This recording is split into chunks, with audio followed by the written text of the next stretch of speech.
Bine v-am găsit, bine v-am regăsit, dragilor din Zodia Scorpion, oriunde v-ați afla. Iată-ne din nou împreună la o nouă lectură generală, de data aceasta pentru ultima săptămână din august. Mai precis, perioada cuprinsă între 25 până după 31 august, așa că toți cei care aveți soarele, luna, Venus, ascendentul sau oricare alt aspect astral important pentru voi din harta voastră natală și care are legătură cu Zodia Scorpion, atunci această lectură este de asemenea și pentru voi. Ca de fiecare dată, nu uitați, este totuși o lectură generală. Vă rog să luați decât acele mesaje care vor rezona cu voi, restul lăsați-le să zboare în univers, pentru că sigur sunt pentru alte energii care într-o mai mică sau mai mare măsură au legătură cu Zodia Scorpion.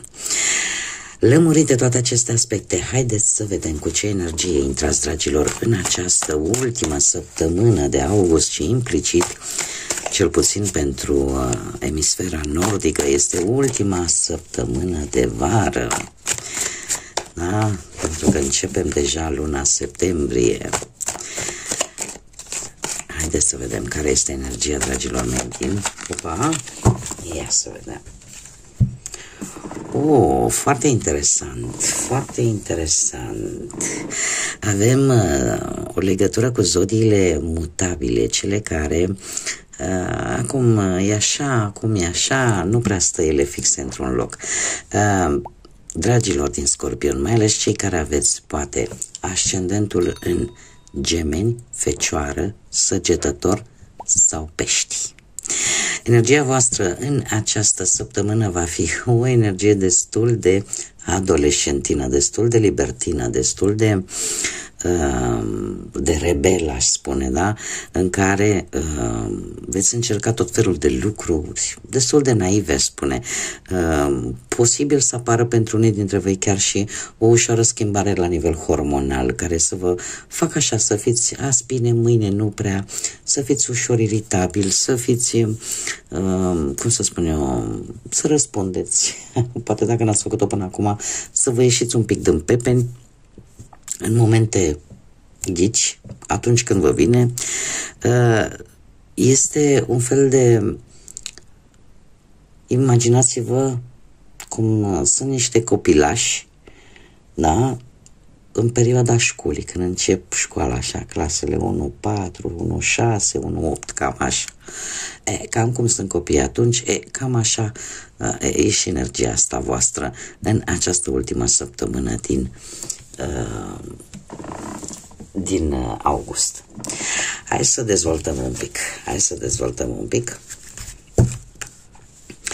Și de ce aveți această energie? Pentru că e posibil să vreți să impresionați pe cineva sau chiar pe voi, dar cu un comportament copilăresc, aș spune. Haideți să vedem ce ne spune tarotul. Ce vine pentru dragii mei din Scorpion sau cu legături importante cu această zodie în săptămâna 25-31 august, atât pe plan profesional, financiar sau sentimental. Haideți să vedem. Să fiți voi și un pic mai mufluzi, așa, mai sensibili. Haideți să vedem pe plan profesional. Pe plan profesional, dragilor, hei, avem zodii de foc, care pot avea o conotație importantă pentru unii dintre voi, în ceea ce privește cariera profesională, că e vorba, poate, nu știu, de șef, colegi, asociați. Zodiile de foc, Berbec, Leu, Săgetător, care să aibă o anumită influență cu partea asta a muncii. Săptămâna, eu aș spune că o veți începe cu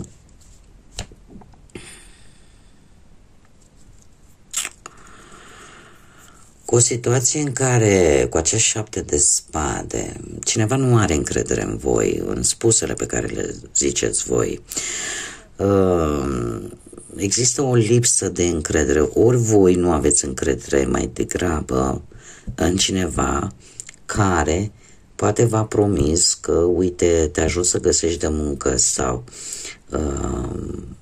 cineva care ți-a promis o rezolvare posibil la o anumită problemă pe care o puteți avea la locul de muncă. E cineva care ție nu-ți prezintă încredere. Și acum, pe bună dreptate trebuie să vă spun că e greu. E greu la voi cu încrederea. Adică încrederea, cum îmi place mie să o zic, nu vine din fabrică, trebuie timp ca să poți să ai încredere într-o persoană. De ce?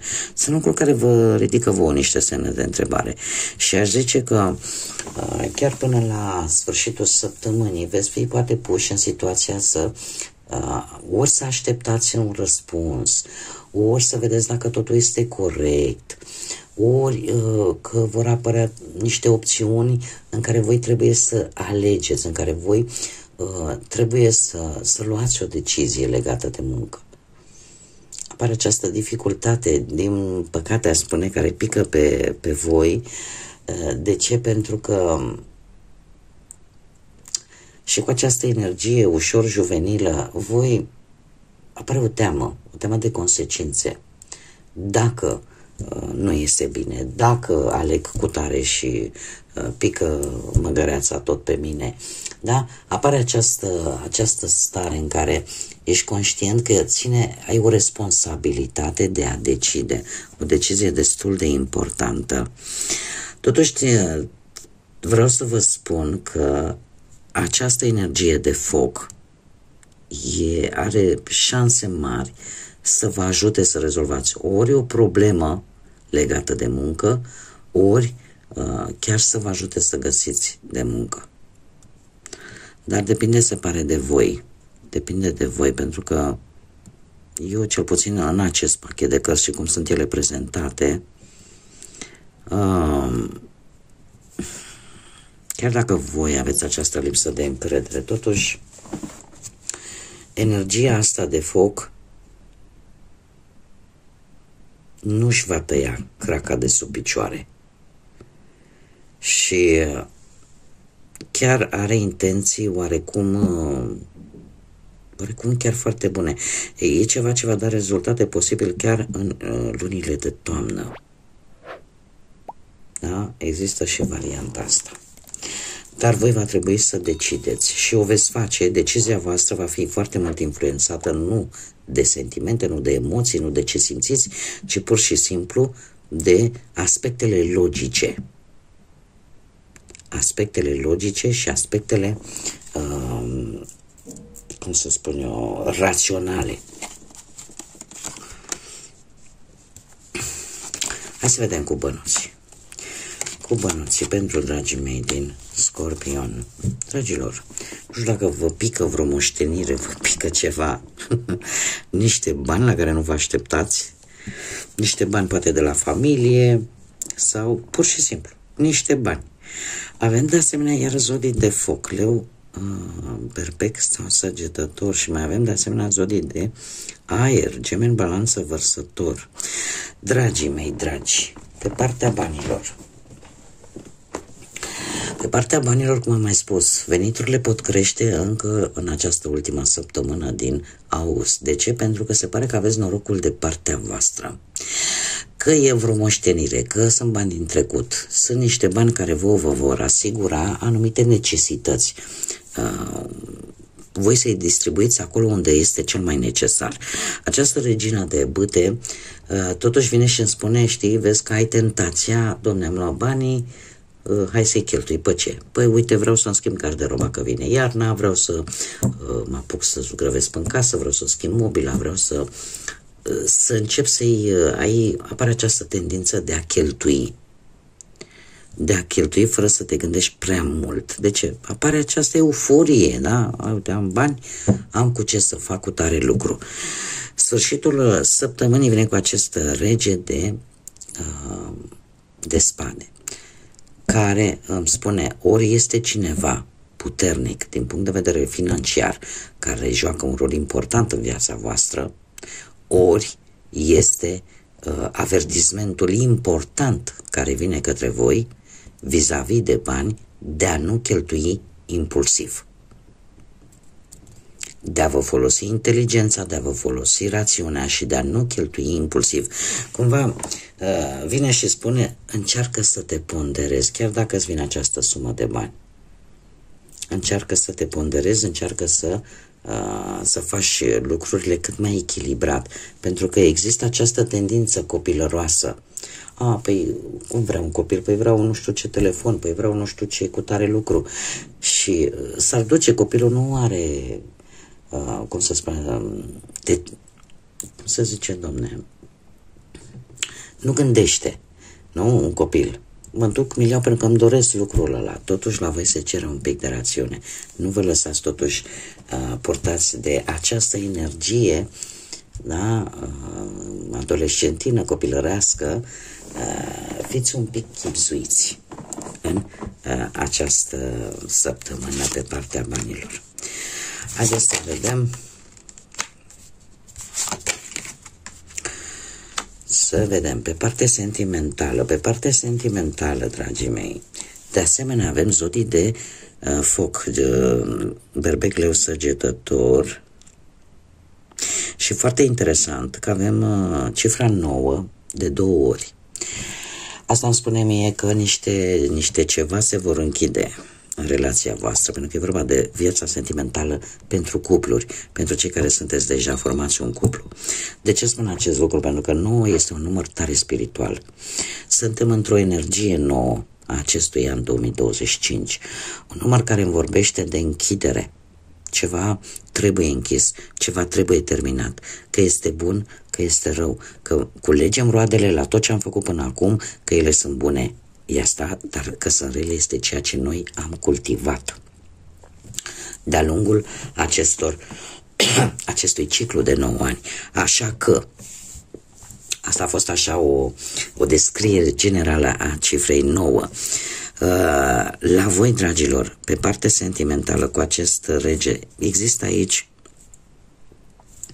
mai ales cei care aveți, poate, perechea voastră are legătură cu zodiile de foc, berbec, leu, săgetător. E o perioadă, în general, aș spune, destul de stabilă, în care vă faceți planuri în comun. Există o comunicare foarte bună, dar e ceva care pe voi vă frământă. E ceva care pe voi vă frământă. Vi se pare că sunteți lăsați în urmă, vi se pare că,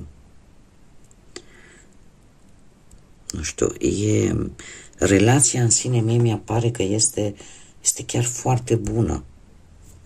Doar că cu acest 9 de spade e o preocupare.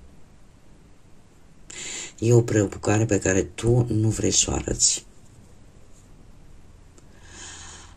E o preocupare externă pe care tu nu o spui, nu o împarți cu perechea ta.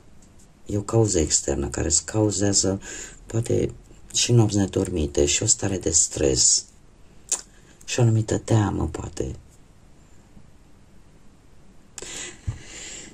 Dar relația în sine, eu o văd ok. O văd ok și văd că chiar faceți planuri, lucruri împreună. Nu doar că preocuparea este la voi. E ceva care vă preocupă undeva către sfârșitul lui august. Apare ceva acolo care vă strică somnul. Vă strică liniștea. Dar, cum am mai spus, este o cauză externă. Acum e din exterior. Cei care sunteți singuri, dragilor, orică vă pregătiți de o călătorie prin străinătate sau la drum lung, undeva la drum lung, e o luptă pe care voi o duceți cu altcineva legat de, nu știu dacă zodia balanță vă spune ceva, sau e legat strict de justiție, e legat strict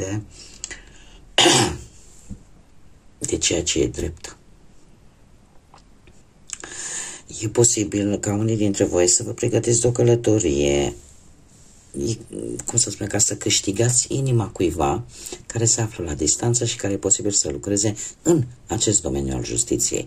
Că e notar, că e avocat, că e grefier, că e, nu știu, sau orice ține de o instituție a statului. Da? Și totuși cu nouă ăsta de... În felul ăsta vreți să puneți capăt la bârfe, vreți să puneți capăt la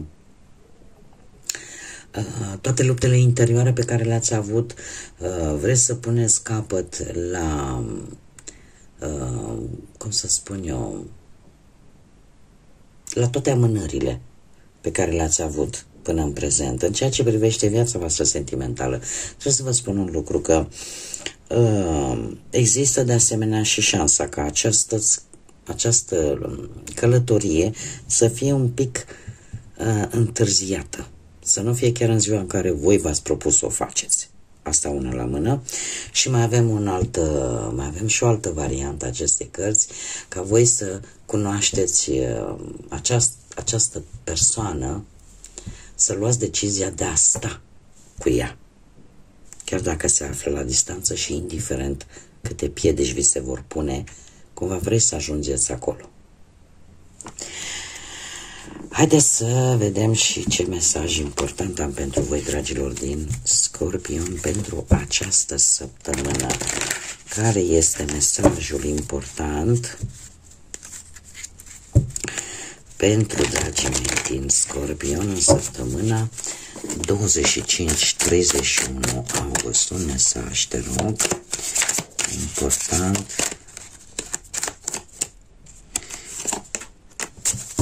Ia să vedem. Un mesaj care cred că mi-a apărut, nu știu dacă la Zodia Balanță sau la Zodia Fecioară. Dragilor, fiți compasivi, fiți drăguți cu sufletul vostru, cu inima voastră.